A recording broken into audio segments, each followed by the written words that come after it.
All right. I'm going to go Yeah, I live. got organic chia quinoa tortilla chips. Mm. I had Baconator Pringles yesterday, and they were disgusting. Oh, It that's sounds disappointing. disgusting.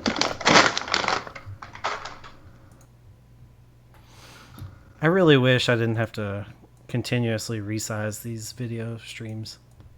I don't know. Fix it. I don't know what's causing it. Yeah, I don't know how to fix it. It shouldn't have any impact when I move it on my screen because it doesn't. It seems random. Yeah. It seems random. So, all right, Does we're it have something to live. do with who's talking or not talking? No. All right, we're Does it have something to live. do with who's talking? Whoop. I forgot to mute my stream, so we just got. See, like you just got small, Reggie, and then I will resize you. So I'll just keep an eye on it, and it'll just be another fucking thing I have to worry about. It's cool because I don't know how to fix it, so fuck it. All right, let me tweet. Oh, is this for Twitch? Is that why it's a problem? I mean, we are streaming on Twitch right now. Yeah. And recording the video for YouTube. Yeah. Hello, YouTube. Perhaps, or just for Patreon. I don't know. I've only put it out on Patreon now. The videos are private on YouTube. Make them public. Well, I probably will. The thing that I'm dealing with now is that I'm recording the video for Patreon, so we're getting like the pre-show stuff. So if I make that public on YouTube, then we're giving Patreon stuff to everyone, which they get Cutting Room Floor anyway. So that's like, and they're hearing this. So Cutting Room Floor is like your extra thing. It's nice to give you the extra stuff before the show. But if we put it up on YouTube, then it'll just be for the people that on Patreon and the people that watch it on YouTube, which might not be anyone. So I mean, there's only one way to fix that. Let everyone see it. Twitch. So you're saying the YouTube is just for Patreon? That's all it's been right now. I mean, we only have one show up, so I haven't really thought about it yet. So I say do it. Just make it maybe public. See what happens. Maybe release them like a couple weeks later. Yeah. If people really want to listen to them that early, but I don't know. And then that way they're out there, right? It's like. Yeah, but I mean, if people, when we go back to actually watching real movies, it would be nice for them to be timely, so that. Yeah, we'll talk about it. We'll figure it out. I'll probably just put them up. I mean, it's not that big of a deal. It's not like we're putting, we're not doing fucking comedy hour before the show. We're just kind of shooting the shit. So it's not a big deal. Like I said, they're still getting the Patreon feed. So that's how you make that PewDiePie money. Is that how you do it? Yeah. We need. What's up, Sauce? The ninja money. We need ninja money? I mean, I would like ninja money. Look at that. God. It's got to go. It's going. I don't know. You don't have clippers? No, I do. I just haven't done it yet. So, we'll see. Sauce is in here. Overdose of sauce. Ooh. You know what? I should get into the Twitch thing. You should, so you can talk to everyone. See, but then I have to turn on my projector. You don't have to be in there. It's fine. Don't worry about it. You don't have to interact with people. If anyone, but I want to see what they're saying. If anyone's in there. All right. What are they saying about me? Well, everyone loves you. You already know that, though. Hey, I can see everybody. What is that? Oh, you got to mute your stream, bro. Yeah, I'm working on it. Hey, that's not fair, Sauce. Don't say that. You like the video, Sauce? You like seeing Our beautiful faces. There's a slight man. delay. He loves that. Well, yeah, there's a delay. Yeah. It's through the internet. There's Right. it's like a 3-second delay, I think. And it's so people don't see my cards and see what I'm about to play. That's right. That's what it's for. That's right. Speaking of movie news, do we get some? I hope someone got some. Yeah, I put a bunch of movie news down there. Okay, yeah, I had some written down too. It's weird seeing myself on the screen. Is it? I can hear a baby crying. Shut that baby up. Is that baby's over been at crying all day. the Carson household? Yeah. Oh, the baby's been crying all day. Oh, diddy damn day. He's a little handful. Mm-hmm. Just remind me, I don't need one. What? Oh, you needed a reminder that you didn't need one? My tweet is not sending, god damn it. See, Reggie, I told you you had to find your own joint. Okay, Rob.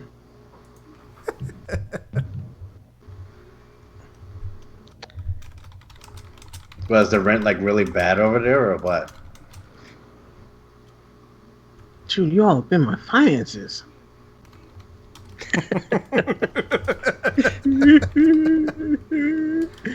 No, there is not bad. Only the rent is bad. Shoot, fuck, man. But no, that's not why. It has nothing to do with the rent.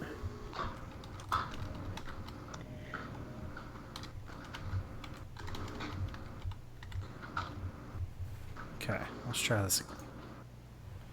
There we go. I got the tweet out. I got it out. All right, So did I. Hey, look at us.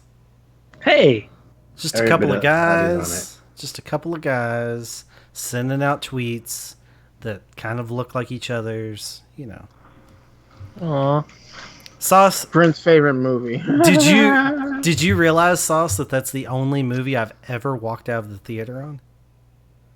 Is the only movie I've ever left the theater in the middle of the movie. Rent.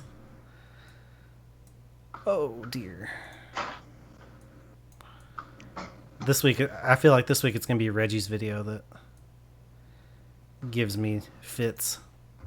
Oh, you did know that? When did I say that? I don't know. I guess I've said that before. So, I don't know that I've ever walked out of a movie.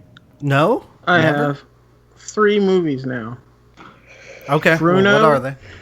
House Bruno? of a Thousand Corpses, and the one we reviewed, Murder, whatever. Happy Time Murders? Yeah. Shame on you for leaving the theater on a movie you were going to review. I said during the review that I left the movie. Shame on you. I couldn't finish it. I refused to sit I couldn't there. do it. I couldn't do it. Okay. All right. Does anyone need to do anything before we get started? No, Okay. I don't think so. I'm good. All right. Well, let's do this. 3, 2.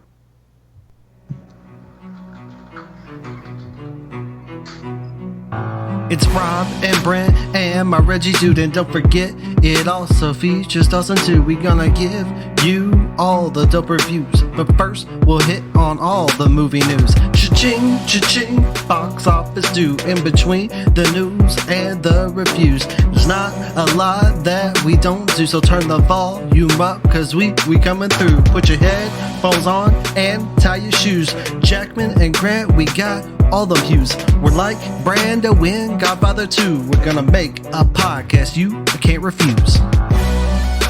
This is the Cinema Chat Podcast, and we know a lot about movies.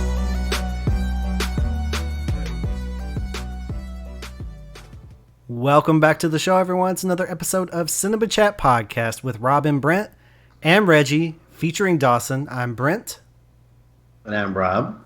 And I'm Reggie. And I'm featuring Dawson. Yes! It's like we've done this before. We did it. That's like the first time in like 50 tries that we got it right without someone fucking it up. Look at us. We start doing video and then it's like all of a sudden it's showtime, bitch. It's showtime. We got it. Congratulations. I just wanted to take a second to give us a round of applause, a little pat on the back, take a victory lap, and now we can get the show started.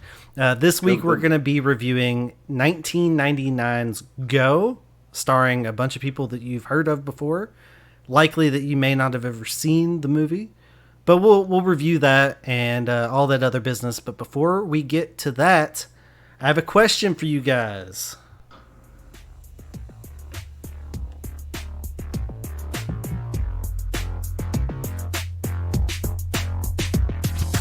What did we watch this week? Let us give you a peek. We'll get to the news real soon. First, listen to this little tune. Give us the attention we seek while we tell you what we watched this week.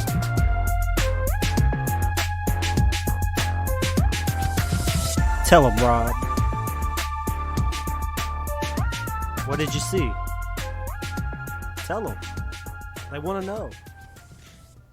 They want to know, Rob, what did you see this week? Nothing. Every week. What do you do? What do you do? I thought you liked movies. Every week you come in here, you haven't seen anything.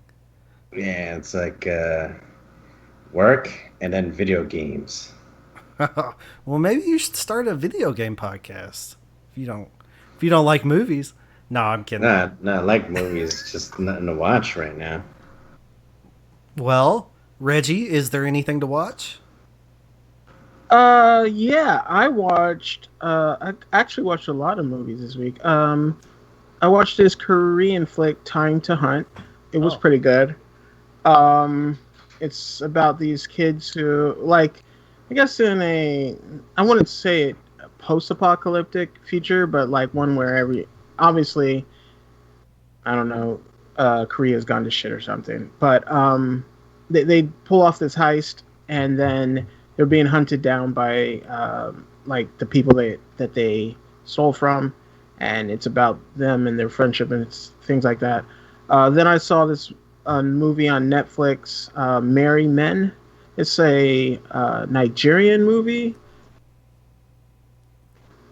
Action, comedy, drama, heist kind of a thing. It was interesting. Nigeria is okay. They've got an interesting idea of movies. That's one thing I do like about Netflix now is that they're putting out a lot of foreign films, so you get to see what movies are like in other countries and stuff like that. So I checked that out. And then Home Game. It's a documentary series on Netflix, which I'm telling you guys, check it out. It is amazing because it's like all these different sports from around the world, and they follow like two teams right before a big game, and then they explain the game.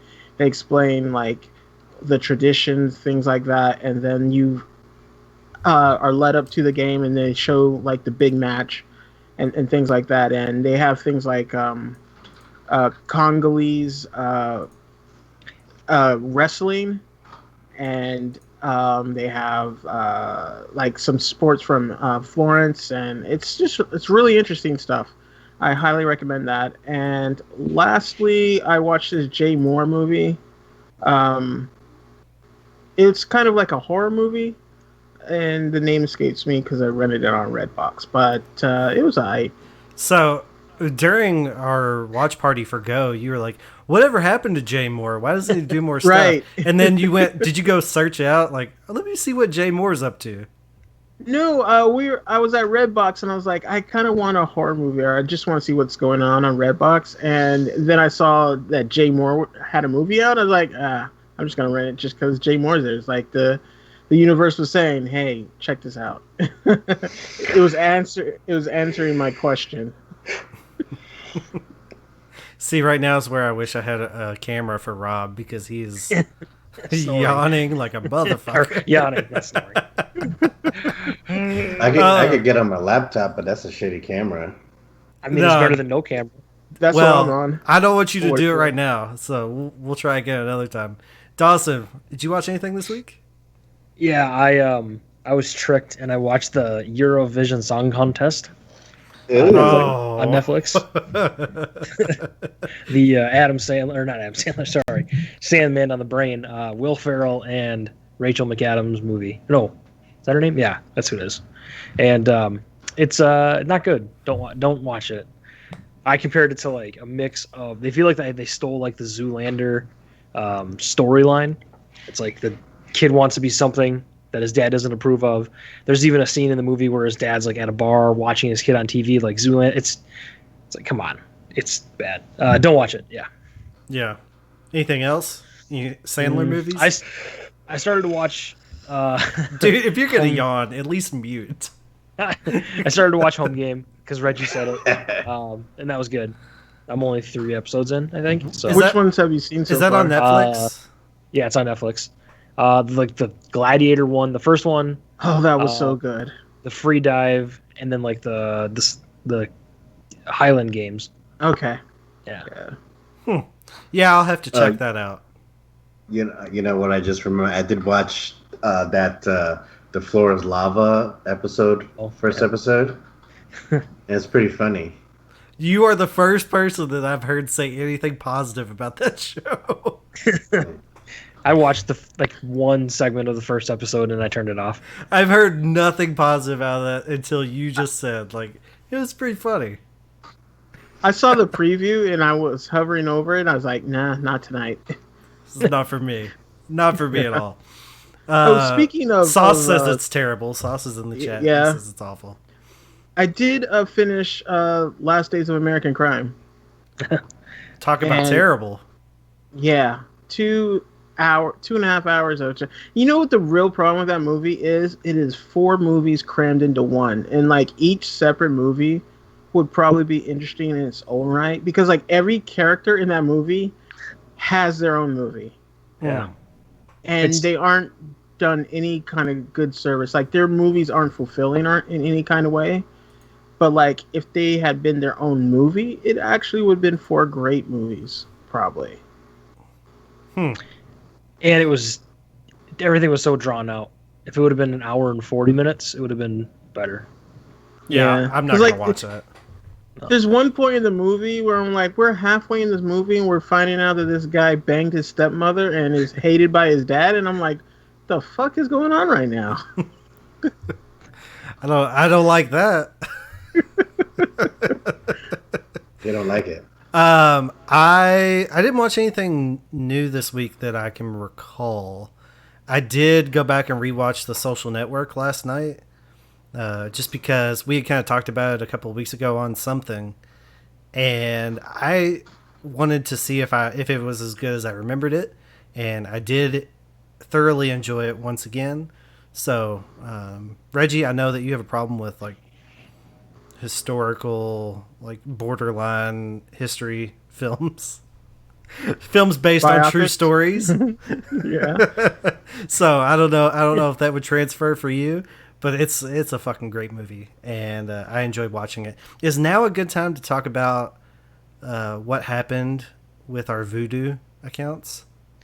Dur, dur, dur. See you later, Voodoo. Yikes. So, we were all excited. We found this Facebook group of this guy who could get us codes for movies very cheap, suspiciously cheap, right? And, some of us maybe have spent more money buying movies from that guy than others of us. Like a lot more.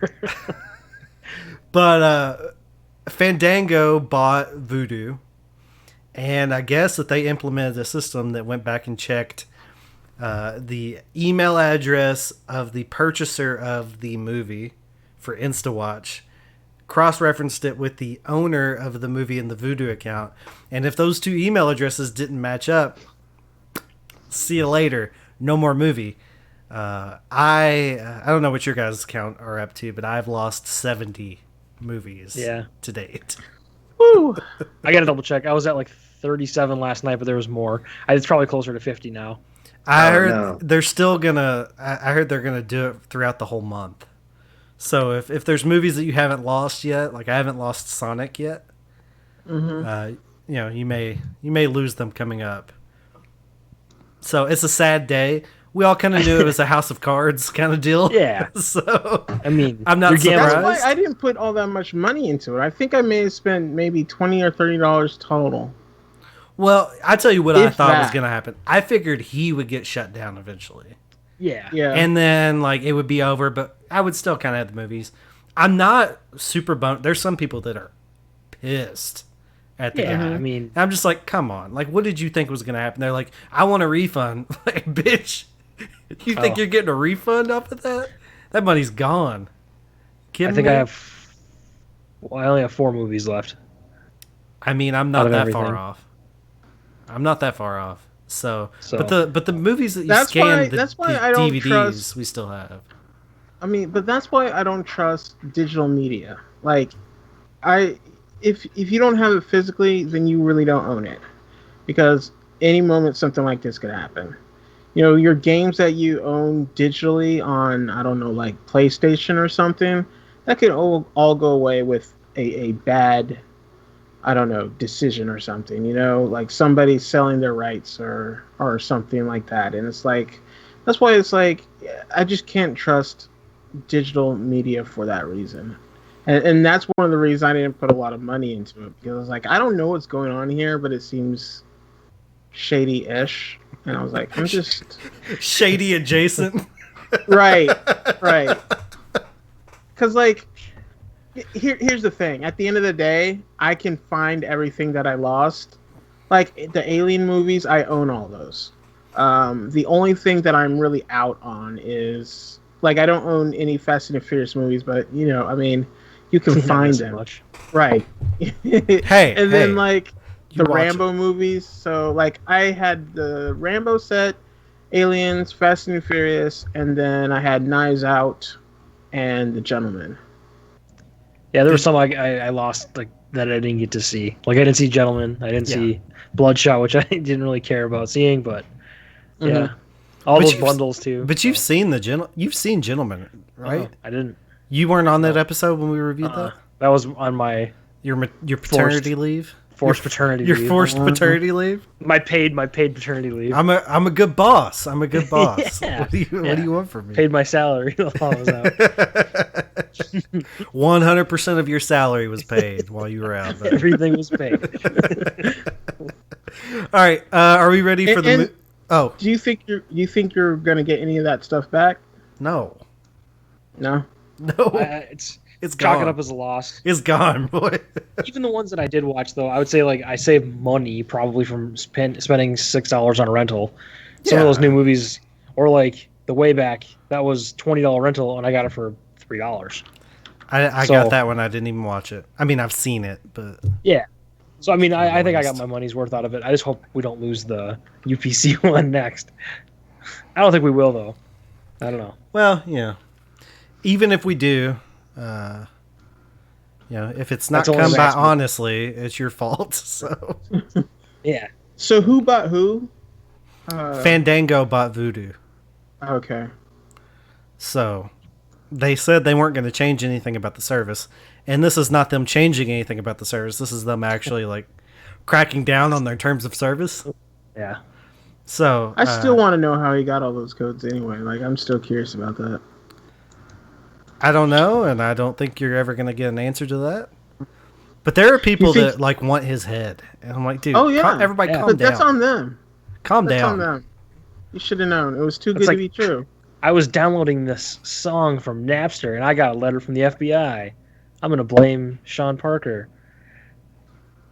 You know what? Yeah, it Justin kinda Timberlake reminds didn't me do of? anything to you. It kind of reminds me of Movie Pass. It's like, we all knew that it was too good to be true, and if you invested too much in it, that's kind of on you, a little. Yeah. Well, I mean, what's investing too much in Movie Pass?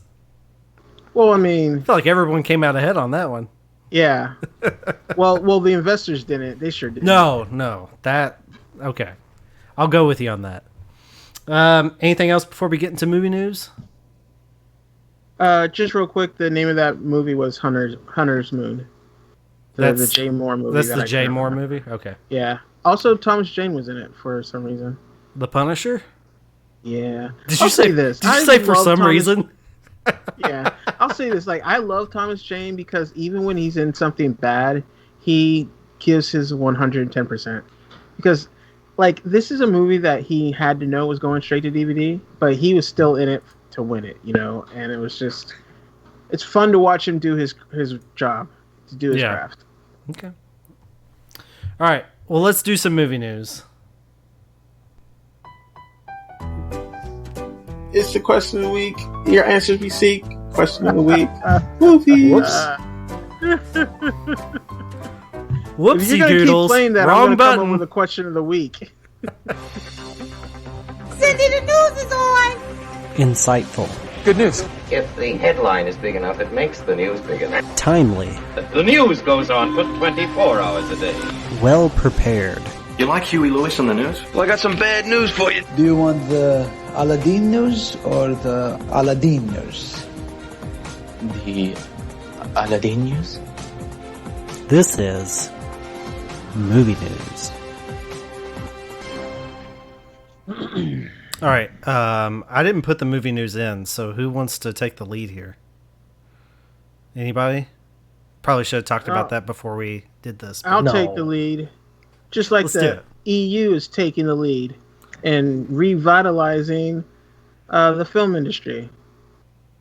So, in case you don't know somehow, we're in the middle of this pandemic, and I'm not saying that the EU is ahead of game. Well, they're ahead of the US. Let's just put it like that. So like the US has been, like, US travel to Europe has been banned. So if you're an American, you can't go to Europe. But the Europeans and the EU have decided that they're going to make an exception for film and television. So like actors and things like that are able to travel to Europe in order to film. So it looks like Hollywood might be getting back on its feet, just not in America. Well, that's sort of interesting. I mean, it makes sense that we would be behind. We've been behind on everything else in all of this, so why wouldn't we be? Yeah, so good for them. It looks like basically what's going to happen is like an actor could fly there, and our American film crews and things like that, they can fly to EU, also UK, which is part of this story. And then they'll just have to have a strict 14-day quarantine before they can actually move about and start working. Rob, you making any trips over to the EU? No, not anytime soon. You don't have any upcoming roles? Roles? Yeah, I think you. I'm aren't a you star getting into every day. Well, some weeks. Some weeks you're a star. It's showtime. Action. Acting! Brilliant! Thank you. What else, Reggie? Speaking of stars, pour one out for Carl Reiner. Reiner? Carl Reiner? Carl Reiner? Who passed away. He passed away? Yeah, at the ripe old age of 98. I mean, you know, that's a good life. That's great, you know. That's a great life right there. That's a good life. 98 years old. Have you all had any family members that have lived to 100? Because I don't think so. I don't think so. I've never known anyone. I think the oldest person I've known was 93. My grandmother that passed away last year, I think she was 93. Maybe. Something like that. But 98, that's a hell of a run. Yep. And that dude's lived. Like, that's a life, man. So, we just had a couple of people, Joel Schumacher last week, and, what's the dude from Lord of the Rings? Bilbo Baggins. His name escapes me. Yeah, the dude that played Bilbo. His name escapes me, but we talked about him last week. Yeah, he's important. A lot of people, a lot of people passing away. Thankfully, of old age.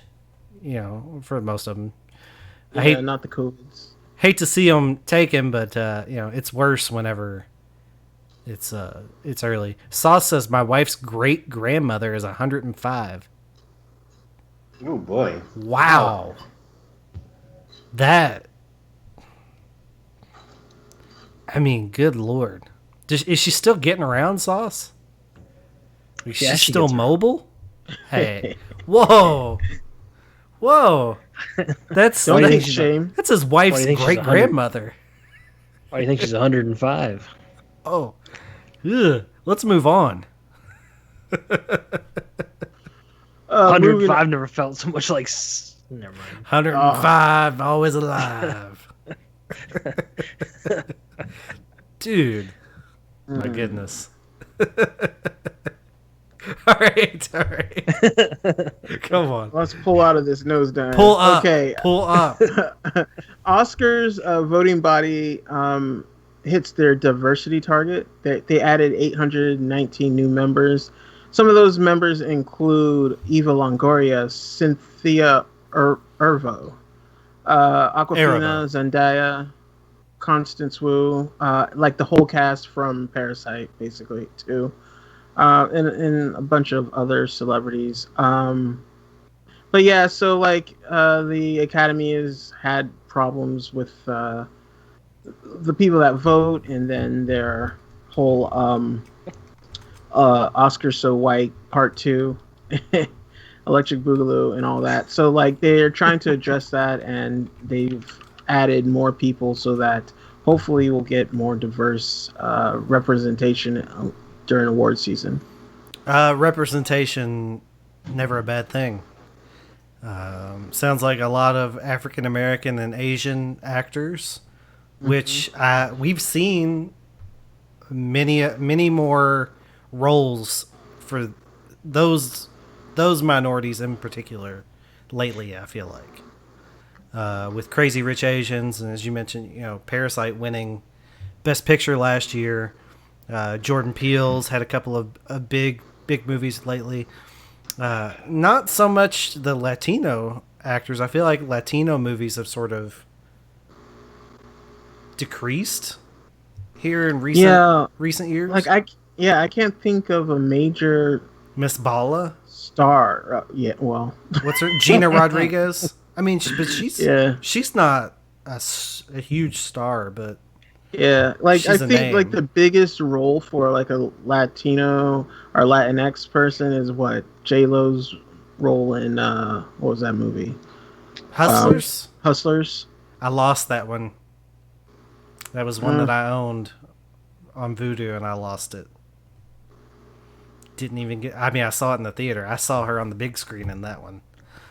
Not that I'm all about objectifying women, but you guys should watch that sometime. She's damn near 50. She's 50. She's 50. Like, wow. 50 years old. 50 years old. But yeah, I mean, I think. Did you say it was like 800 something? 890 added? Yeah, 819. 819. Yeah, that's a lot. I don't know what the overall makeup is. Like, I don't guess they talked about that in the story at all. Like, what's the number overall of people that are included in that? And I'd be interested to see the overall demographics. I thought I saw something like those numbers brought it up to like 25% and 18%. I can't remember if it was like African American or women. I can't remember. It was one of the two, I think, brought the total up to. African American or women? Yeah, I think that's what they said. It was. Yeah, 45% of the new inductees are women. 36% are non-white. Let me see if I can scan this real quick to find out if it says anything about. Well, that's getting closer to being right. It was 32% female, up from 25% in 2015. So 7%. Yeah, something like that. That's good. That's definitely a positive. So good on them. I don't know that. I don't know that it's gonna make me care anymore about what they do. But it's a step in the right direction.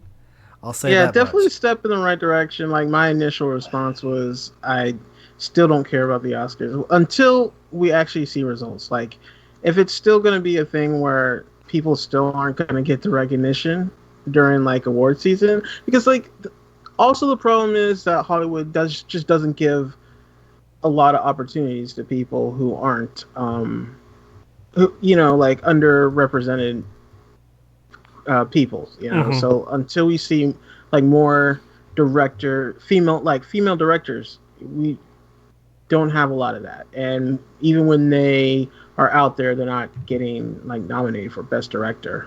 So like when we see that, then I'll start to care. Well, Rob, what was the last good movie you saw directed by a female? What was it, the Wonder Woman movie? Yes, Patty Jenkins. That's a pretty recent one. All right, Well good done. deal.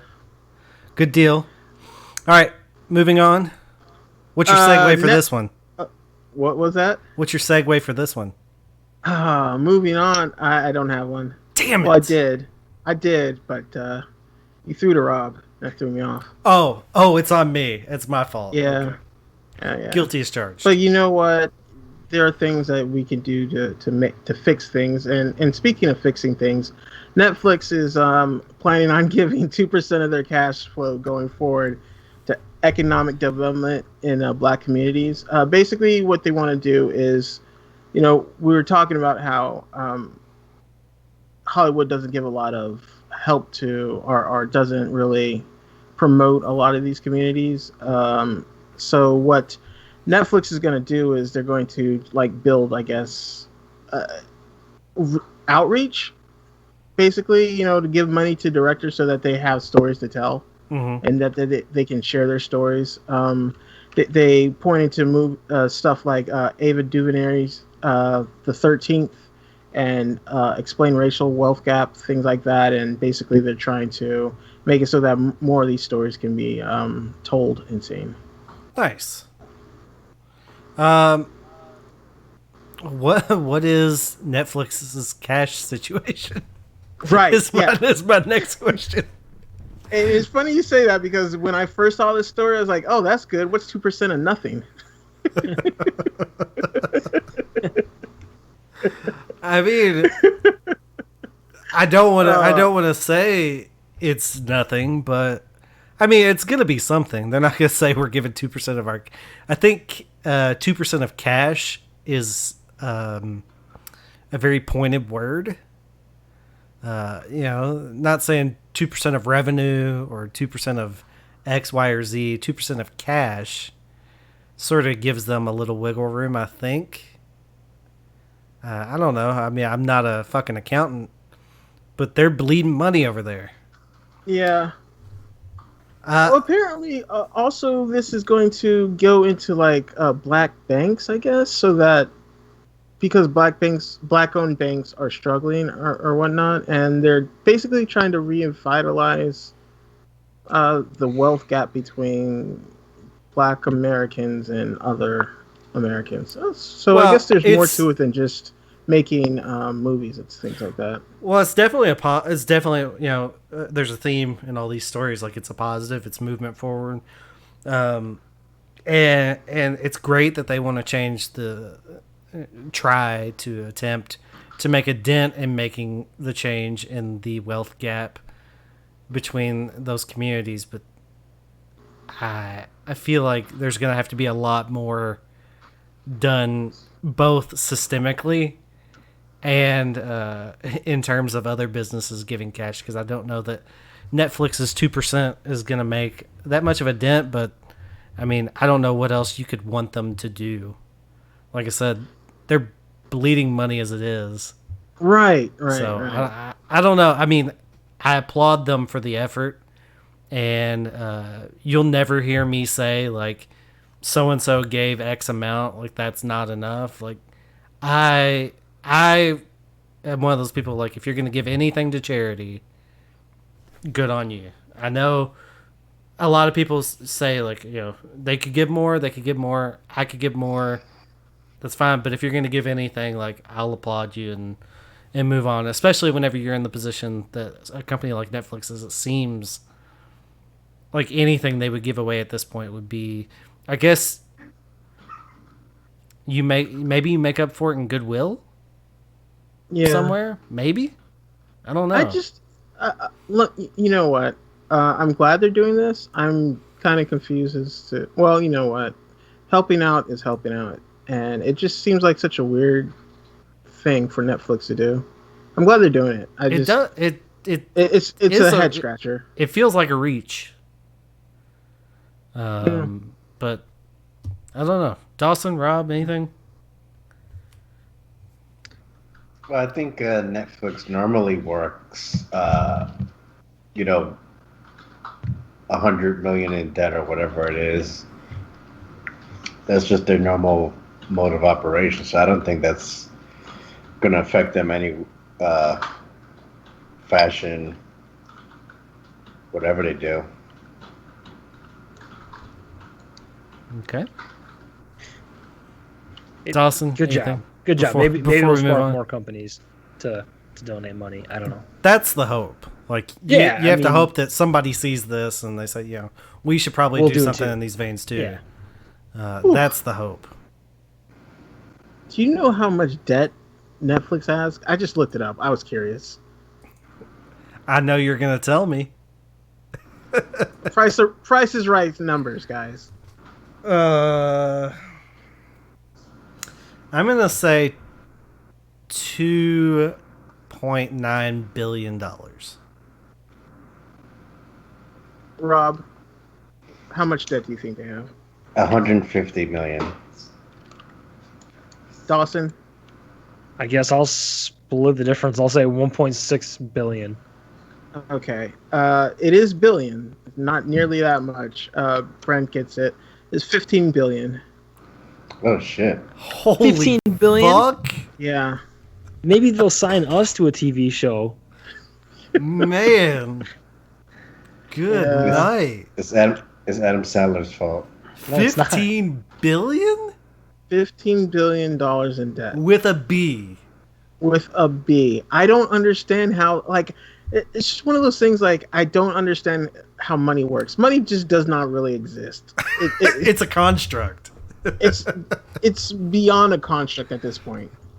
Wow. I might as well break out my Monopoly set and start using that to pay bills, if that's what we're doing. Wow.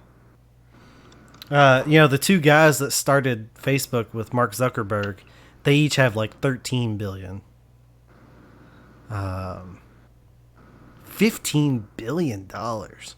It's insane. How's that possible? That's like, how do they? How do they keep getting more money? Everyone has a Netflix account. How many subscribers do they have? Oh, what's their monthly cash flow? I'm curious about everybody on Earth subscribed, they would still be in debt. That's false. Well, no, that's not accurate. That's not true. That's not is true. There's way 7 off. billion people. Yeah. It's $15 a month. How many subscribers do you think they have? Hold on. If only we could figure this out. If only there was some tool we could use. Okay, I'm looking at they have 183 million global subscribers. Okay, 183 million. Oh, they're trying to push to get to that number. Hold on. Okay, So, let's at say least 170 million. Times $15 a month, right? I mean, I think My calculator can't even do it. What does this mean? Hold on. look at Sal's boobs. I can't get it. 2.55 E9. So is that 9 zeros after that? 170 million? times 15 That's 2.5 billion. a month. Yeah. So, Well, 2.55 billion. So okay, that 2.55 extra billion. 5 is another 50 million. So 2.55 billion times 12. 25 30 that's roughly 30.6 billion. $30 billion a year in revenue. Yeah. So their debt is half of their yearly revenue. Yeah. I mean, whenever you think about it in those terms, and some people pay more than $15 because some people get extra streams, or I don't know. Yeah, It's yeah, and then the HD 15's stuff, not the and then highest. there's still people paying to get stuff shipped to them. Yeah, Joe Boo. That's crazy. They have 1 million people that still get DVDs sent to them in the mail. I don't think that's all that crazy. You don't? Because there's a lot of stuff that you can't get on streaming. Do you? Okay. They do. They release they hold it for 3 weeks, 4 weeks. I mean, Redbox is a thing. Well, so, why don't you get a Netflix by mail account if it makes sense to you? Oh, it makes sense. I'm not gonna do it, but I understand. That's what I'm saying. Okay, fair enough. Oh man, do we have anything else? Oh yeah, last story. Apple. I don't know if you guys knew about this, but Will Smith and Jada Pinkett were in trending for a bit. I saw apparently that. they have a open relationship, which is really nobody's business. I don't care, but and I don't think Apple cares either because they just bought Will Smith's new movie Emancipation for $120 million. It's going to star Will Smith, being directed by Antoine Fuqua, and it's about a escaped slave who is running and trying to evade these slave catchers. So, we need another slave movie? Yeah, that's my response too. Okay. I guess Will Smith was mad that he didn't do Django and wants to do it over. I don't. Is that sort of the vibe? Is that the vibe that movie's going to put off? Is a Django Unchained? Yeah. I mean, that's a tough sell for me. I'll probably watch it. It'll be on Apple because Apple it'll be Plus. on Apple Plus or whatever. Actually, I might not because I might not have it by then if they don't start putting more shit out. They'll just give you a free year every time you buy a phone. I've got a free year. Have Apple Plus? I've got a free year because I bought this iPad. Okay. So I get 12 months free, but there's not shit on there. There's nothing on there. There's that new Tom Hanks movie coming next week. Is it next week? Is that the World War World War II submarine? Greyhound. I think it's a battleship submarine. Yeah. Battleship movie, yeah. Whatever. Maybe the 10th because that'd be a Friday. Maybe it's coming or I don't know. It's coming this month. Do we need to review that? Podcast.com. I don't know. It was going to be in the movie theater. I was excited to see it, but I don't. Okay. I don't know that it's review worthy. I mean, we have a review worthy movie next week already. We sure do. When are we going to tell them what we're watching? I don't think we should tell them. I don't think we should. You know what? I feel like I'm going to be bamboozled. I think everyone should just show up. Just show up with very open minds and open hearts and ready to laugh. Get ready for a good time. Are we about to watch Sucker Punch? Clear eyes, full hearts, can't lose. You can't. I unfortunately will not be there for this watch party. Oh, this one, but not next week. Because isn't it Rob's this week? No, this one's yours. Ooh, okay. Yeah, so see you Friday night. I might show up. No, I probably won't show up late. We're doing a Hamilton watch party, so. This is way better than Hamilton. And a bigger impact on everything. On culture.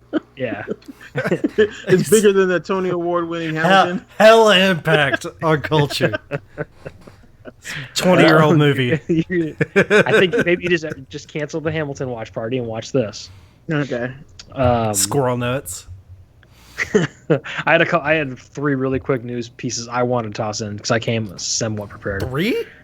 Yeah, really basic. Nothing crazy. Announced today, Zachary Levi is going to play Kurt Warner in the Kurt Warner biopic movie called American Underdog. He's going to be bagging groceries? Yeah, he's going to be bagging groceries and then playing in the Arena Football League and then Super Bowl champ. Spoiler alert. Kurt Warner. He's a NFL quarterback. Well, former NFL quarterback. He was. He was like bagging groceries in Iowa, playing for an Arena Football League team, got a tryout with the NFL, and was MVP, and he took the St. Louis Rams to the Super Bowl, and they won, and then he almost did it again with Arizona. But yeah, it's a good story. He's a Hall of Famer. I mean, he will be. For a guy who bagging groceries, it's a cool story. What's the do you know the studio doing that? What was that, Brent?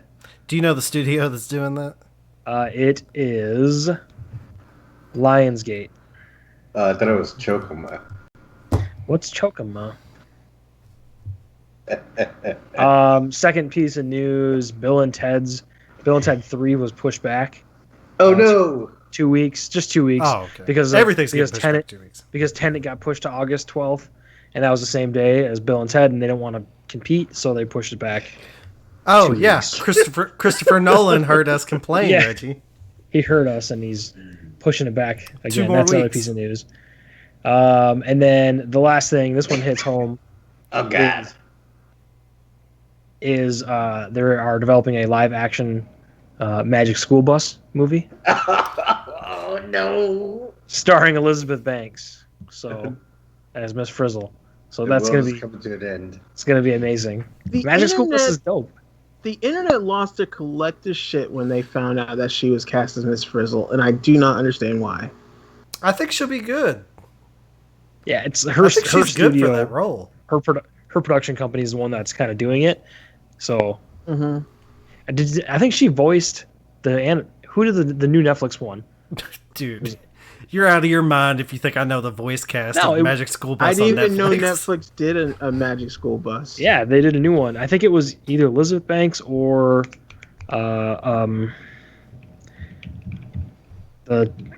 she's in Saturday Night Live. Kate McKinnon? Kristen Wiig, Kate McKinnon. No. What are you looking at?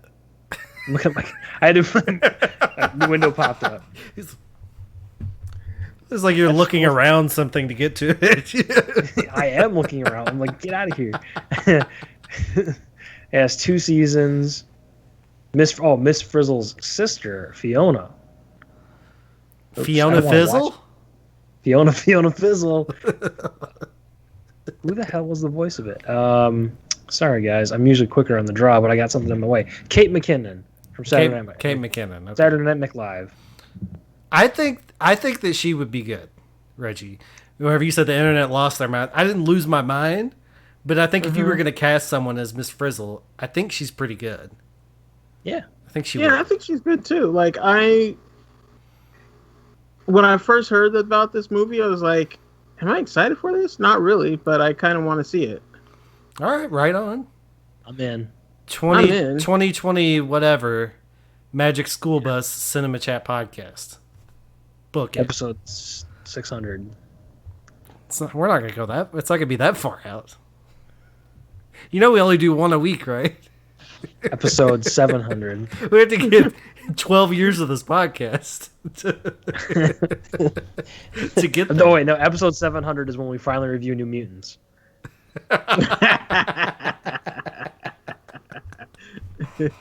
Well Brent's done. kids will take over the podcast, and Well done. they still won't have reviewed New Mutants. Oh shit! Anything else, Dawson? No, that was all my news for this week. All right. Well, I guess we're ready for our feature presentation.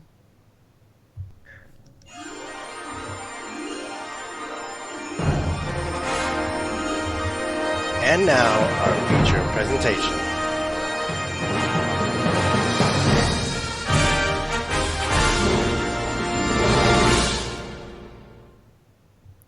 Go from 1999, directed by Doug Liman, written by John August, starring Katie Holmes, Sarah Polley, Desmond Askew, let's see who else, Scott Wolf, Jay Mohr, Timothy Olyphant, William Fichtner.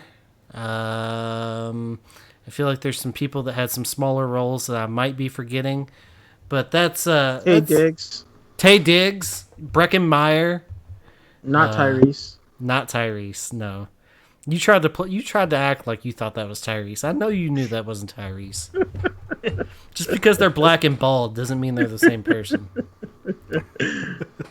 But this is a movie that I had seen, Sea Layer Sauce.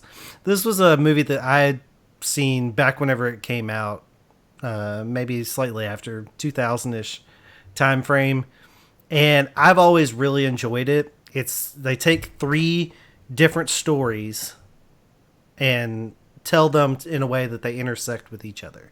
So there's some overlap with all of their stories where you get to see them all come together. They tell one part of the way through, then they back up. They've got the one scene that plays between all of them, the one scene that they all have in common, and they tell it from the other person's perspective. And this is what this person was doing. And there's little things in between where they all kind of weave in and out of each other. But it was a movie that had an interesting storytelling technique. It had a lot of different actors that I liked, especially at the time. I enjoyed them. And I thought that it had some decent writing, some quotable lines in it. And it's always been a movie that's kind of, I don't know if saying near and dear to my heart is all that accurate, but it's always been a movie that I've really enjoyed and I've liked. And I kind of didn't know if you guys had seen it, but I think coming into it, none of the 3 of you had seen it. Is that correct?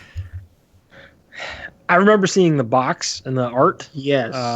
But I can't remember if I don't remember if I've seen it. Yeah. Even after you watched it this time, you don't remember? Yeah. I mean, it came out in 1999, which is so long ago. Even if I saw it then, it was 20 years ago. So I was, 12, 13? So, I mean, yeah, I don't remember if I've seen it. I may have. It's been so long. Yeah. Same here. Like, I remember walking past this movie all the time in like Blockbuster or Hollywood videos and just thinking, I don't know what this movie is about, but like the artwork it caught my eye, but not enough for me to actually pick it up and rent it. But I'm pretty sure I own the soundtrack. It's got a killer soundtrack, dude. Yeah. I mean, that soundtrack is awesome. Rob, had you seen it? I don't recall if I've ever seen it, so probably not. Yeah. I'm looking at the soundtrack. Let's see. We have No Doubt, Los Del Rio, the Macarena.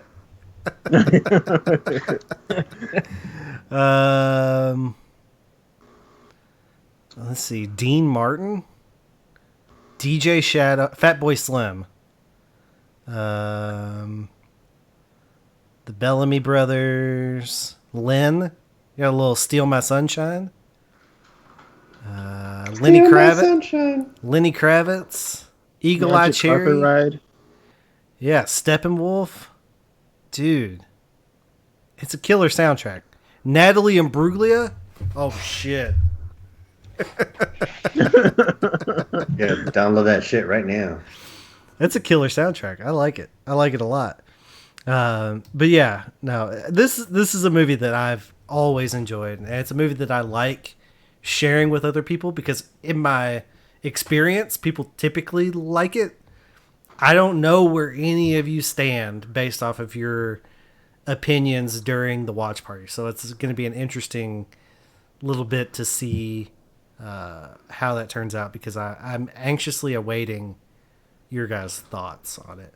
So right off the bat, the first thing I want to ask you, Reggie, you seemed a little confused for a second on how the movie was put together, but then you got it pretty quickly. What did you guys think about them taking the different storylines and sort of going back in time a little bit going through it with a different person's perspective, and then sort of tying them all together. Did you think it was executed well? Did you dislike the technique? What's where you at on that? I'll go ahead real quick. I'll just say I think that particular technique was fun to see because like I cannot think of many movies that don't tell a linear story. So in that way, like it was one not one night, but it's basically a stopping point from a certain point, and then everybody, it would go back to that point where you would see the overlap, um, and I thought that was really interesting because the first time it happened, I was like, is this one of those back in time things where something's going to happen differently? And it's like, no, it's just you go back and you learn somebody else's story and find out how they got to this supermarket or whatever and what they did after they left the supermarket. And I actually find it to be pretty interesting because I like the idea of a story where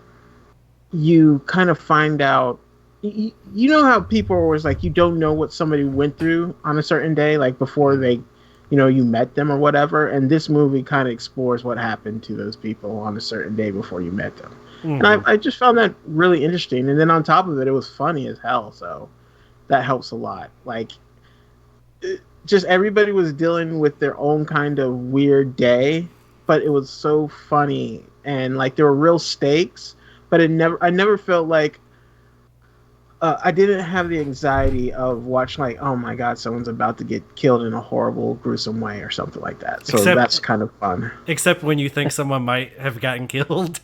Right. In a horrible, gruesome way. Rob, what did you think about how they told the story? I liked how they did it. I thought it was very smart. I think that it would have been better off if they started with the English dude's perspective first, Simon, and then do the girls. Yeah. Yeah, I think that it would have been better off in that order. But yeah, nonetheless, it was still very entertaining, and I think it was well executed. See, I think the reason you start off with Rana, I think the reason you start off with her is because she's sort of the focal point of the story, and I feel like even though there are multiple crosses, everyone's intersecting with her story, right? So even Simon is intersecting with Rana's story. Rana is intersecting with the two. I don't want to give anything away for anyone that hasn't seen it, but the two guys that are together, the two actors. Yeah. So she's the intersecting point for everything, and the movie wraps up with her. So I think you want to, if you're telling a non-linear story that's coming from multiple perspectives, I do think you kind of want to bookend it. So you want to start with one character and you want to end with that same character. So I think in that sense it makes sense to start with her first. But I have my own opinions about whose perspective and story is my favorite. And I want to get your guys' opinion on that before I talk about that. But Dawson, I want to hear what you thought about the techniques that they used.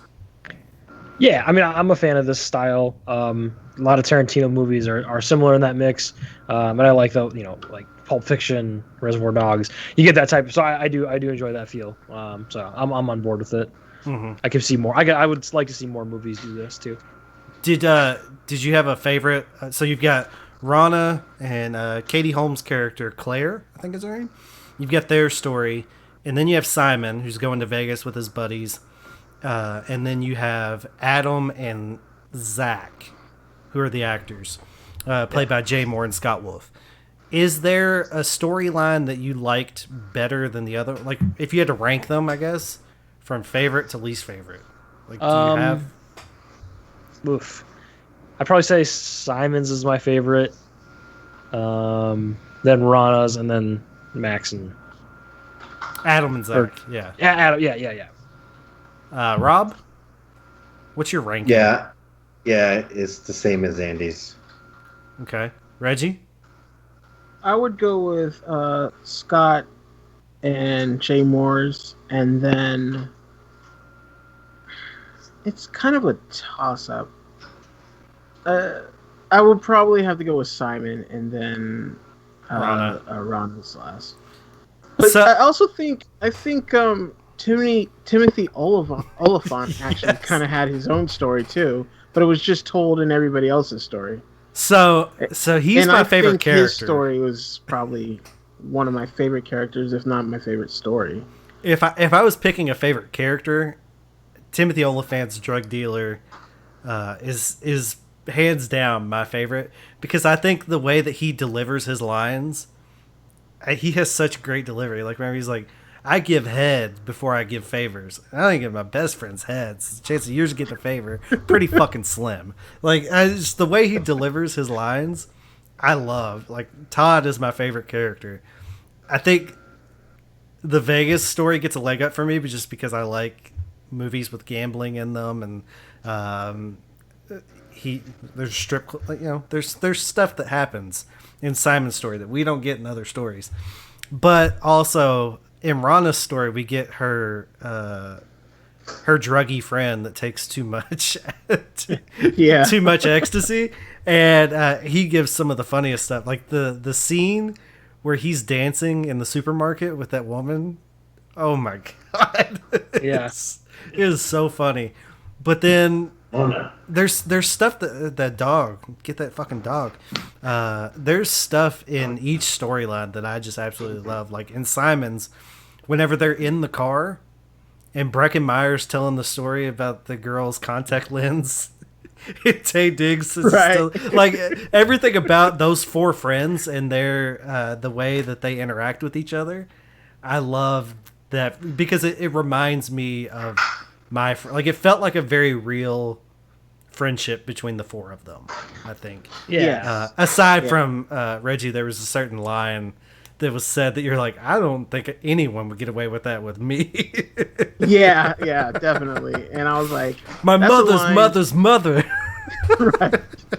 Like, I got it. And you know what? I'll just say this. I know that there are friendships where that could be a thing, but I'm like, I've never had one. Maybe the hardest laugh I got multiple times. Like, I laugh at this line every single time in the movie. Whenever he gets so mad and he just yells, "That bitch was black as night!" Like,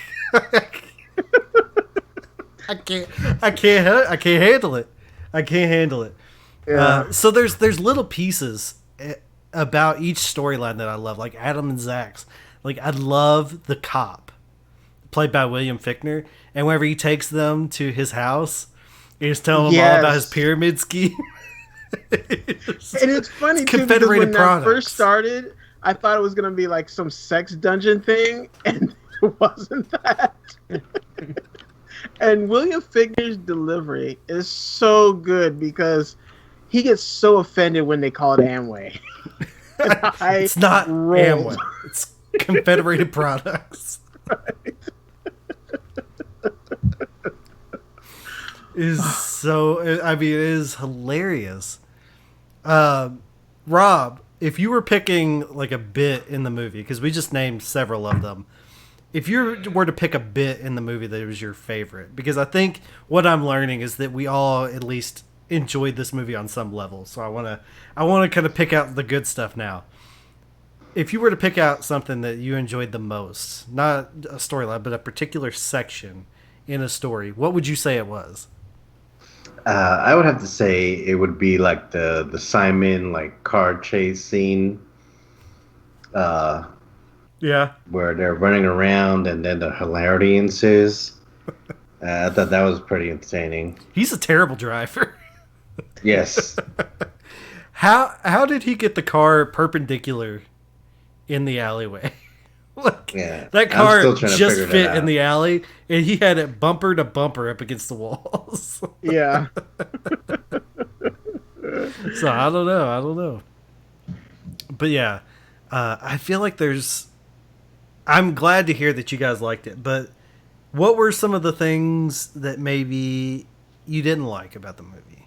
Because I feel like there's probably some things that you didn't enjoy, or that you would have changed. I'll say it was the pacing.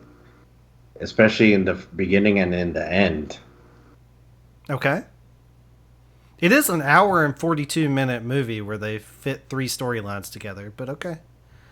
I don't. Well, okay. I was shocked that when you just said that it was an hour 42 because it didn't feel that long. I thought the pacing was pretty good because there's a lot of other people's stories that fills in gaps in other stories, so like they don't have to linger too long on some of that stuff. Mhm. But like I thought that because there are moments where you think they ratchet up the tension and then release it with with like a long pause, and then they, like, for instance, in the pyramid scheme, because you think that you don't know what's going to happen, but you think something really fucked up is about to happen because the drug deal didn't go the way it was supposed to, so you're like, they're about to get screwed over or whatever, and then they ratchet it up and they're having Christmas dinner with this couple, and it's like, oh, something bad's about to happen, and then you see it dawn on them that, oh, you want us to be part of your pyramid scheme, and it's just like the tension goes out of the room, but it's still like, even though the tension is still gone, it's still like, this is crazy right now, right? And I just like that, like, and then and they go on with the rest of their night, and you think, well, nothing else crazier than what happened there can happen, and something else crazy happens, and it's just like, I thought that it was a brilliant way to tell a story, and it was fun, and it helped that you had a cast that could actually pull this stuff off. Yeah. I think you mentioned ratcheting up the tension, and I think the point where I'm the most tense watching that is whenever they get the guy's car from valet and he finds the gun in the glove box. Yep. And he is just pointing that gun all over he doesn't know what he's doing. He's just flying it or flicking it around, pulling shit.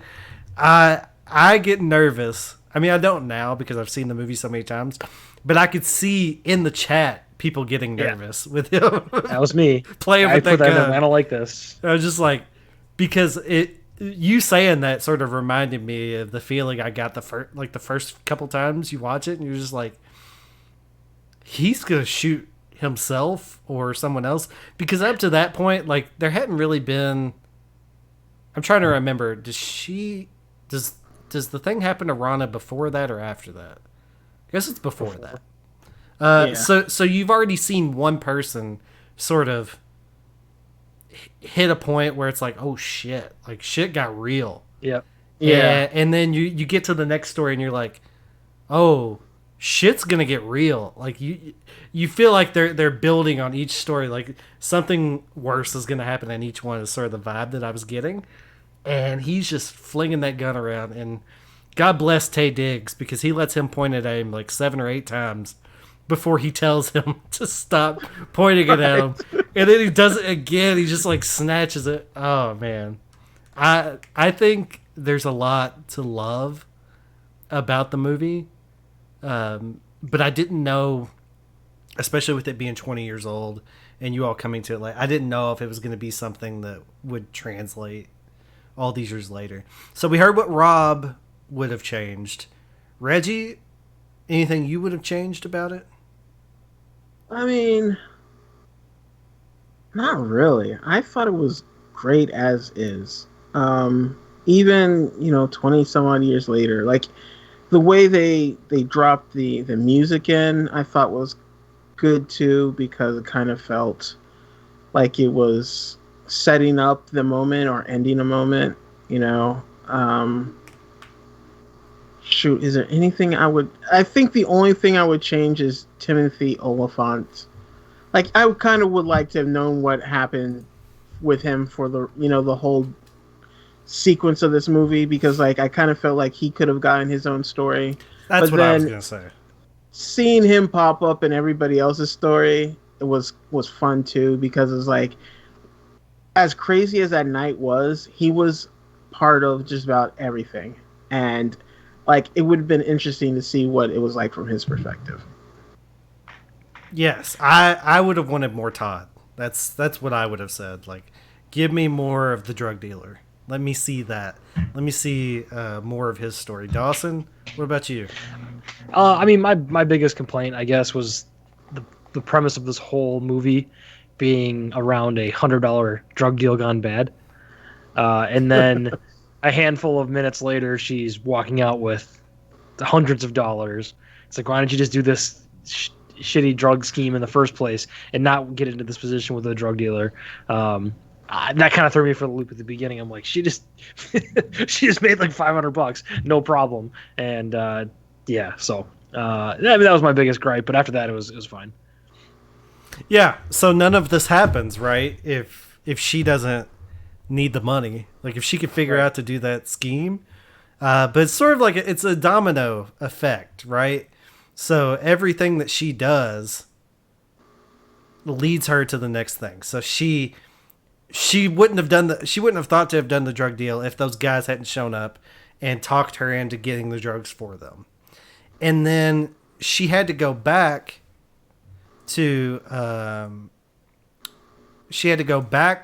Todd's to get Claire. So she had to bring something back with her in order to get it. So that's a thing. And then she goes to the rave and starts selling the drugs. So it's like there is a bit of dominoes that drop along the way that get her there. But you're right. If she had thought that she could just go to the rave and sell baby aspirin to make her rent, that's sort of solves everyone's problems. Yeah. However, the problem that I have with her is it's sort of ambiguous about what her age actually is, right? Because at one point she says she's 17, but she's living in her own place. She has her own rent. She's behind on her rent, but she's 17 years old. And then I don't know what's going on. Like, is she 17? Does she live on her own? She could be 17. She could be. But I feel like you need to set that up a little bit. Like, why wouldn't you make her 19? Or, I don't know. I don't get the point of making her an underage adult, I guess is what I would call it.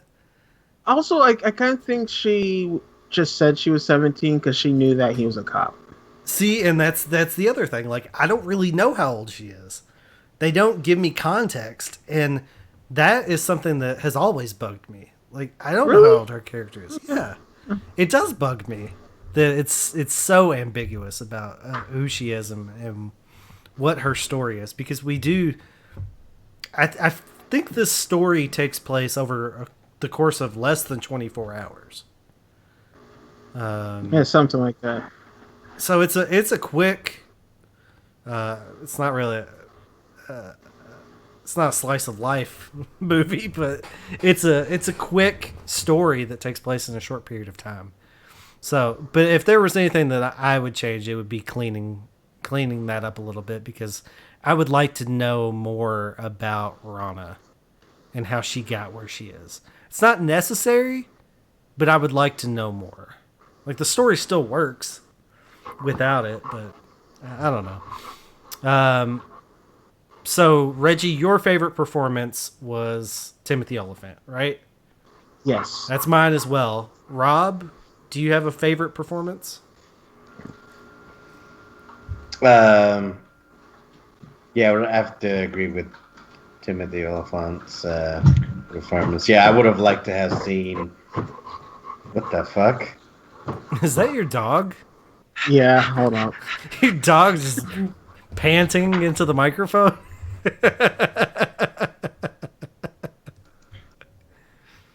All right, Rob, continue. Now I lost my train of thought. Your favorite what was performance? I talking about? You said you'd agree with Timothy Olyphant. Yeah. I would have liked to seen what happened to him after, like, the rave or whatever. Yeah, that's like another thing. I would have preferred less of the third act, and then have his character be the connection between. I mean, he is the connecting factor with Rana, but I would have liked to see like we see her, what happens with her afterwards, and I would have liked to see what happened if he thinks that what happened to her was final, or if he knows what happens and he still wants what his, and so on and so forth. So I would have liked to see the conclusion to that. Okay, all right. We do get to see him after the rave because the story kind of makes its way back to his apartment. With characters from multiple storylines, but I see you'd like some conclusion, some closure with Rana and Todd. Dawson, do you have a favorite performance that's not Timothy Olyphant? No, I mean he's great. He's fun. I mean, I don't know. They're all pretty good. It's pretty good. It's a really good mix. I don't know. Timothy Olyphant definitely stands out, but the rest is after that it's all pretty level. I think if I had to pick a second performer in the movie, the William Fichtner I think is my runner up to Timothy Olyphant, which is funny because it's sort of like the tertiary characters in the stories like are more interesting than the actual characters that they're following. Well, anything else that anyone wants to get in before we start giving scores? No, I think that's about it. Did we cover everything? I really love this movie. I'm glad you suggested it. Well, I'm glad that you liked it. So, Reggie, without further ado, since you just said that you liked it, what would you give Go on a scale from 1 to 10? I would give this a solid 9. Whoa. Yeah. It was a lot of fun. I will watch it again. The soundtrack was amazing too, and it's just great performances all around. And it's one of those movies, like sometimes you find a movie like this and it's like, why is nobody talking about this? And that's kind of how I felt about this. So yeah, I cannot wait to watch it again because, like I said, none of these stories are bad. Like they're all fun. Like when you were like rate them, I'm like, I felt bad trying to, put one last because they're all good. Like even the Simon and Taye Diggs one was like, that was a fun little. That could have been a movie in of itself. This weird trip to Vegas. Them doing everything wrong. Like I love when he setting was, like, hotel rooms on fire. Yes, like when he came in, he was like, "Hey, I need some money." He's like, "Oh, let me see your wallet," and he said, "He just took it." He's like, "Come back later." No. Yeah, so great, So great 9, movie, huh? great suggestion, Brent. All right on. Rob, what do you give it? Like I mentioned before, I like the way that they interwove the different stories, which were really multifaceted. Same story, kind of deal. It was just like I think that in the beginning it started off a little bit slow, and then I wouldn't say at the end, but I would say like through the third act when they're hanging out at Bill Fichtner's apartment. I think that whole skit took a little bit too long, but I thought it was funny. It definitely feels dated now. I do like the music, just like Reggie. That music was my jam.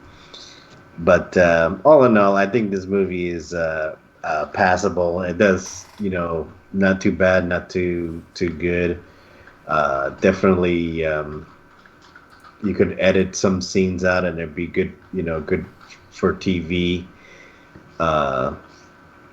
And on that note, I'm gonna give it a 7 out of 10. Can we just go back to you calling him Bill Fichtner? Billy Fichtner. Well, yeah, that's what his friends call him. They call him Bill. They don't call him William. Billy Fichtner. Hey, I called Gerard Butler Jerry, so I'll allow it. Jerry Butler. All right, Dawson. Yeah, I'm gonna be in the middle. I enjoyed it. It was a really good movie. Had a lot of fun watching it. Stayed awake. Had some jokes. You guys loved my gag the whole time. Whenever you pulled out the old technology, I asked you what that was. I loved it. It's gonna be my new bit. So hang on tight for watch parties. But yeah, it's a really good movie. If you haven't seen it, definitely recommend it. Go see it. It's an 8 out of 10. All right. Well, I never dreamed coming into this episode that I was not going to be the highest score for this movie. Never in a million years would I have thought that someone would go higher than me on Go on this podcast. So as happy as I am to hear Reggie give it a 9, I'm going to go 8.5. It's a solid movie, and I just typed 8.2 on the spreadsheet. So 8.5. Solid movie. I really love a lot of the performances. There's just something about it. Rob mentioned it being dated, and I do think there's something to that. Like it's really in the 90s.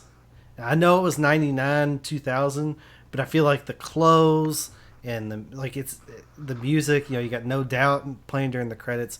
It's a very 90s feeling movie.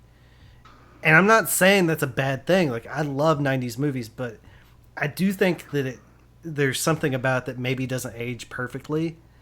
But the performances are top notch, in my opinion. It's really funny. It takes itself seriously when it needs to, but it also will undo that seriousness very quickly. And I think that it has a lot going for it. I think that with a couple of small changes, it could be a really great movie.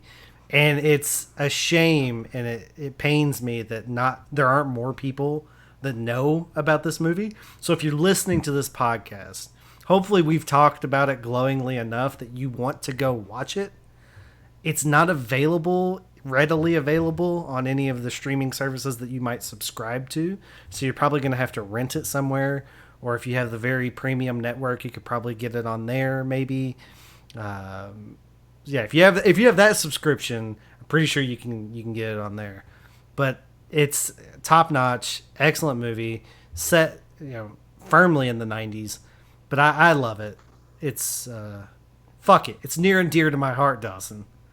I love Go from 1999, and I'm glad that you all liked it too. So go watch it if you haven't seen it. And if you have seen it, write in cinemachatpod@gmail.com. Let me know what you thought about it. And also, guys, we forgot to do the contest last week where we played the clips and had them write in to guess. And I will say this. Maybe it's a blessing in disguise that we didn't do it, because I don't think those links are good anymore. Whoops. So, Constancio, if you want to use them, sure, go ahead. We appreciate it, we really do, but I don't think it would be good for us to give those codes out to anyone else at this juncture. If you want to distribute them to someone else on your own, have at it. But we thank you for being a loyal and Rob left.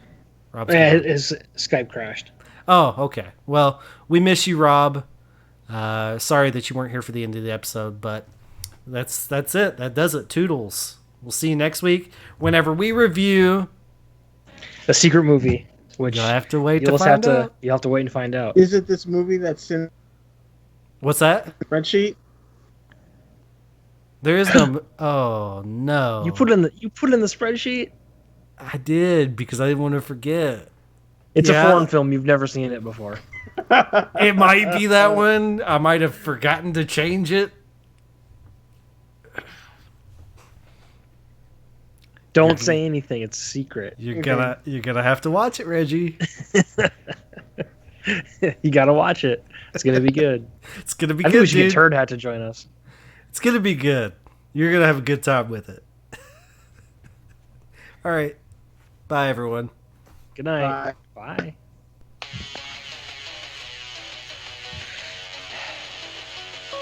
You don't need to follow me.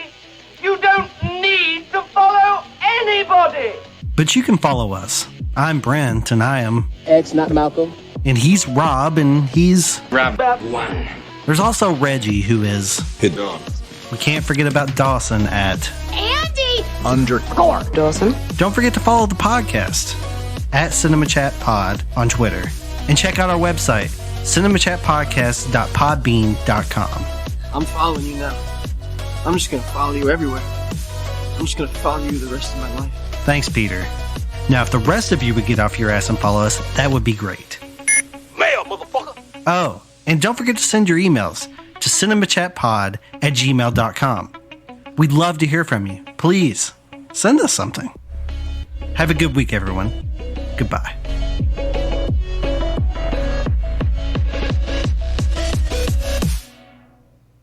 I like that little squeak in my voice whenever I say, send us something. Send us. I could have gone back and fixed that, but, whatever.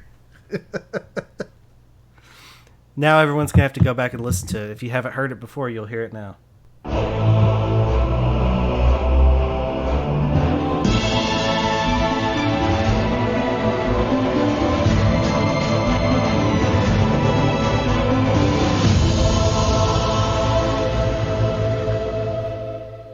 You're still here? It's over. Go home.